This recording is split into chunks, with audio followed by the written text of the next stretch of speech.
Welcome to the 2024 season of the Traditional Way podcast, brought to you by the Martial Arts Internet Network. If you haven't gotten a chance to look at the new website, you can check that out at www.mainternetwork.com. Take a look at the results from the Open Circuit tournaments last year and how the players are ranked based on their results in a new ranking system that is weighted based on who beat whom, not just what events they attended, which I believe is the most fairest and realistic rating standard we can have in this sport, as well as event videos and your hub for all the great programming we have here on the Martial Arts Internet Network. As we take a look into the WKF, as we do on this show, we are looking at a packed event schedule for 2024 season, with 2 World Championships being held this year, the introduction of the World Team Championships and the Youth World Championships. Additionally, there will be 4 Premier League events this year, with what I can assume will be filled with a bunch of new players trying to establish themselves amongst the top ranked in their respective divisions. The Youth League has 5 events scheduled, and the Series A has 3. You can also count on us covering all the Continental Championships that will occur this year, so we will be busy bringing you all the results, plus all the goings-ons in the WKF and the associated circuits. Now, the 2024 Karate 1 season started with a Series A event in Athens that was held between January 12th and the 15th. The attendance was what we have become to expect in a Series A event, with 1,076 entrants representing 81 nations that all came out to put on to start their year for the Karate 1 Series A. Both male and female kata were filled to this capacity of 128 competitors, and the smallest individual event still had 51 athletes. Team kata, however, was not as represented as expected, but since this event doesn't count as a way to get into the World Team Championships, I suspect most of these teams are still using this event to prepare for their respective Continental Championships to earn their spots. At this event, the North American present wasn't as big as other events, but the Americans still came in strong with 17 athletes, the top-ranked athlete amongst them being Evangelos Akte in the minus 67 kilogram division. The Canadians brought 7 competitors, and Mexico had 1 competitor present. Lastly, at the end of the show, we are going to preview the first Premier League event taking place in Paris on January 26th through the 28th, and what I can believe is going to kick off an exciting year within the Premier League, one that will crown new grand winners and make a case for who will be the favorites for the 2025 World Championships. But before we get to that, let's start with the results from Athens.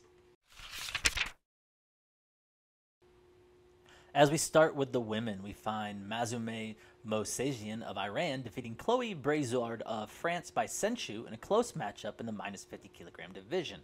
In the minus 55 kilogram division, Maria Stoli of Greece wins 3-0 over Jennifer Darling of Luxembourg. Interesting to note here, Mia Beich, who was one to watch this year, lost her third matchup by 1 point in the elimination pools, ending her streak of golds coming off from last year.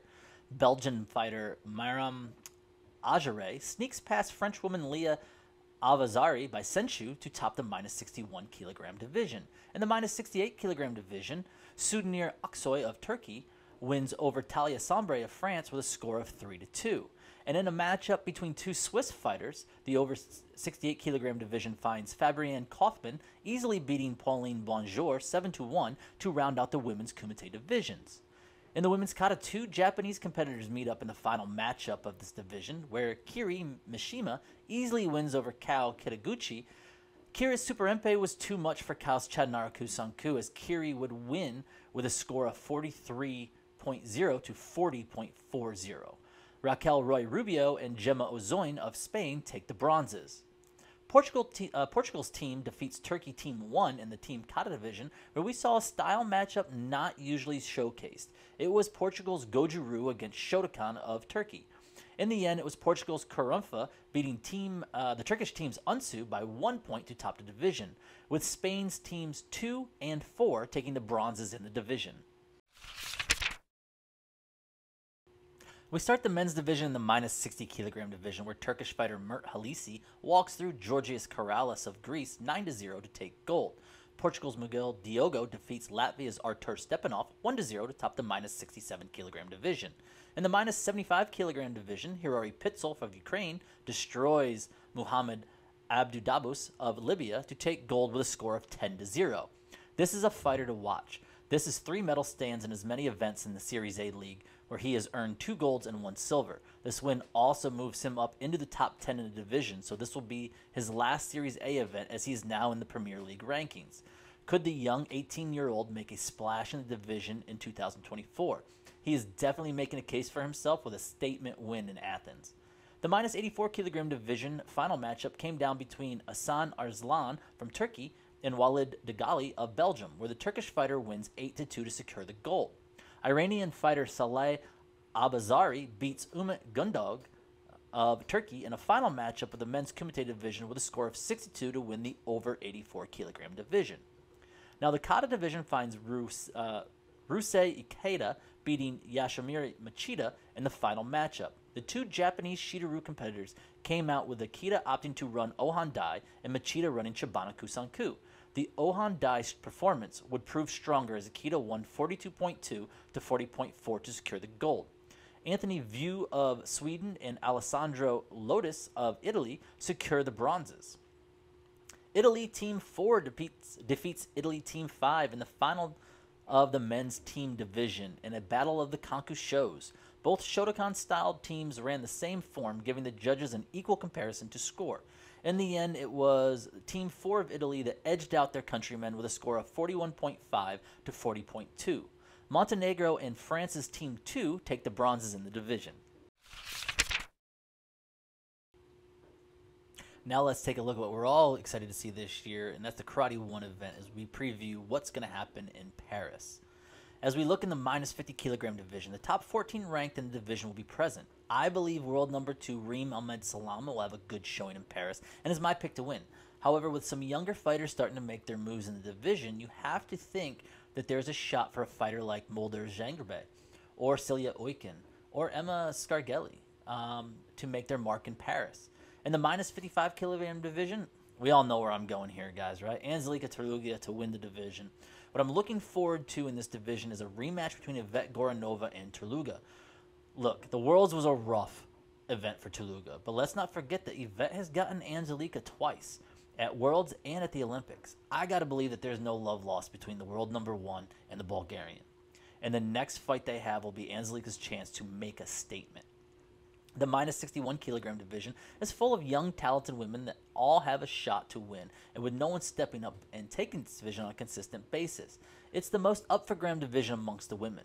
My pick is going to be Fatma Nazienin to win the division, but I wouldn't be surprised if Li Gon, Sahara Shamada, or Anita Sergina were to pull it out. The minus 68 kilogram division, as always, is the Irana-Elena showdown. 2024 is going to be no different, in my opinion. Toss a coin who will win between the two. But I'm going to go for a long shot here and make a call for Kiao Kiao Lee. I think she has a good she'll have a good showing. Not sure if she has a chance to win, but it would be this is going to be what I call my Hail Mary pick for Paris. The over 68 kilogram division will be interesting, and I think it'll come down between the veteran number 4 ranked and defending grand winner Ayumi Yakusa and number 6 ranked Cleo Ferracuti.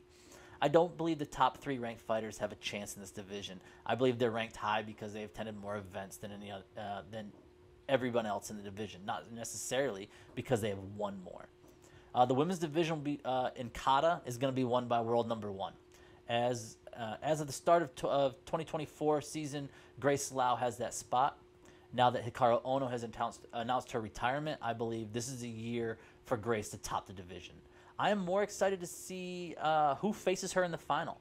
I think it will come down between her and one of the Japanese competitors present, either Maho Ono or Marisa Ouchi. It would be nice to see Sakura Kokomai take a medal here, but she would need to improve on her performances from last year to make that happen. And to be fair, as one of the older competitors left in the division, that may be a long shot, but hey, we're all rooting for her, right?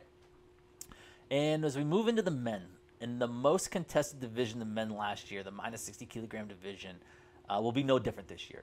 I got to believe any of the top 5 have a realistic shot to win the division. But for me, I like Kaiser Alpes Bay this year. Coming off his continental win, his win at the Continental Championships and his silver at Worlds, I think he's in a good place coming into Paris. Now, the minus 67 kilogram division is an odd one for me. Defending world champion and world number 1 Steven DaCosta will not be present in Paris. Now, I find this odd since this is his home country. I have not heard if there's an injury or not, so I find it very interesting that he would not be competing.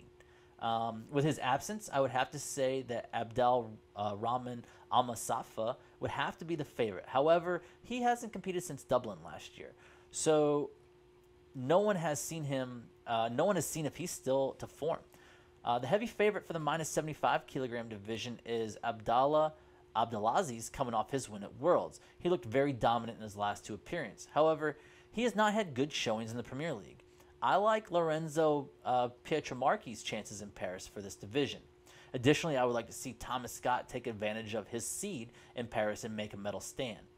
In the minus 84 kilogram division will most likely be expected as a showdown between Youssef Badaway and Mohamed Al-Jafari. But for me, Iranian Mahdi Kotabashi is my pick for this division. I love his huge come out of nowhere performance at the Worlds, and I want to see him continue to have success, and Paris is the first step in that process for him. Now, the over 84 kilogram division is Taha Tariq Mumid's division when he is present. Since 2021, the lowest he has placed at any event is bronze, but you cannot count out Mehdi Falali, who beat Mohammed at Worlds. Could we see a rematch in Paris?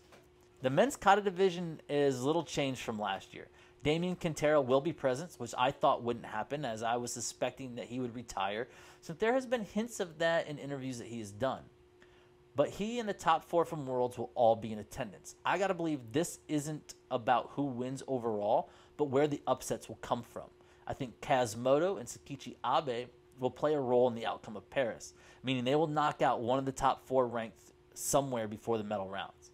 The bracket and the draw will determine the men's more than anything else. Any one of the top 6 have a legitimate shot to win, but it will all come down to when they face each other and if that match is or is not a medal round. I want to take the time to acknowledge a retirement announcement that was announced at the end of the 2023 season. Following her 4th consecutive All-Japan win, Hikaru Ono announced that she will retire from competition. The 31-year-old decided that it was time to hang it up, and the decision to go out at the top was the right timing for her, in my opinion. Over her career in the WKF, she has obtained 2 Asian Continental Championship titles. Her Premier League stats include a total of 23 medals, which are 6 golds, 3 silvers, and 14 bronzes. She ended her career being named the Premier League Grand Winner for the 2nd year in a row. Lastly, she answered her 2021 silver medal at the World Championships with a gold in 2023. In a career that took off during the dominant years of the great Sandra Sanchez, Ono carved out a piece of herself in the women's kata division, notably taking silver to Sandra in the 2021 World Championships. However, you would have to say that the biggest rivalry over her career was between Ono and Kiyu Shimizu, who are similar in age and broke into the Premier League around the same time. They pretty much went back and forth over the years. Even though Kiyu has more success at larger events outside Japan, Ono did eventually get hers with the grand winner status of the last 2 years, a feat that Kiyu has yet to obtain. However you compare her career to the other great females that have shared the medal stands with her, one has to admit that her career was great, and her influence on the sport is undeniable, as we still see the version of Chatnara Kusanku that she made famous being performed all over the globe in the various sport karate organizations. So with that, I want to say thank you, Hikaru, and congrats on your career. As always, guys, thank you for joining me for another episode of The Traditional Way, brought to you by the Martial Arts Internet Network. When you get a chance, make sure to check out the website at www.mainternetwork. Again, that's mainternetwork.com. And join me for the next episode where we'll bring you the results from Paris. Until next time, guys.